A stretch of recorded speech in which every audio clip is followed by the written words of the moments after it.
Hello everyone, I am Gagan Ladda, Director and Founder of S & Gate Academy, India's pioneer institute for providing e-learning classes for gate mechanical.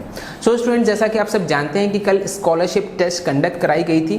First of all I would like to thank you all for the wonderful response we have got in this particular scholarship test और इसके results लेके आज मैं आपके सामने हूँ. सो जैसा कि हमने प्रॉमिस किया था that top 10 students will get the scholarship of 100%, तो उसको हमने टॉप 10 के बदले टॉप 11 कर दिया क्योंकि 10th और 11th के मार्क्स सेम थे.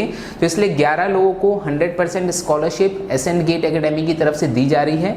इसके अलावा सबके लिए जिन्होंने भी इस टेस्ट को अटेम्प्ट किया है उन सबके लिए एक सरप्राइज भी है जो इस वीडियो के एंड में मैं आपको बताऊंगा. तो उन 11 लोगों के नाम सबसे पहले मैं आपको दिखाना चाहूँगा जिन्होंने स्कॉलरशिप अटेन की है, जिनको फ्री ऑफ कॉस्ट कोर्स दिया जा रहा है. उनके नाम आपकी स्क्रीन पर है.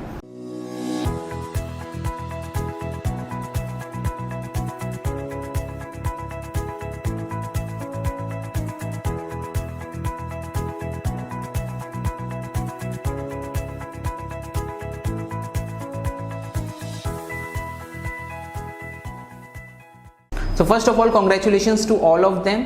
इसके अलावा जिन्होंने भी ये टेस्ट अटेम्प्ट की है सबके लिए एक स्पेशल ऑफर है हमारी तरफ से, दिवाली ऑफर आप इसको बोल सकते हैं. For the students who got the marks from 20 to 30 marks के बीच में जिनका आया है, they will be getting flat 70% off on our online courses GATE 2021 mechanical courses. जिन स्टूडेंट्स के मार्क्स 10 to 20 मार्क्स के बीच में रेंज में है, they will be getting flat 50% scholarship. And जो स्टूडेंट्स के मार्क्स 10 से भी कम हैं, they will be getting flat 30% scholarship. But this particular offer is valid up to Deepawali, up to 16th of November 2020 only. If you are interested in this particular offer, our team will personally call you और call करके आपको ये सारी चीज़ें, सारी information बताई जाएगी. And if you want you can purchase it from there. So once again, I congratulate all the winners for winning this scholarship and I wish you all the very best for your preparation of GATE 2021 exam. Thank you so much.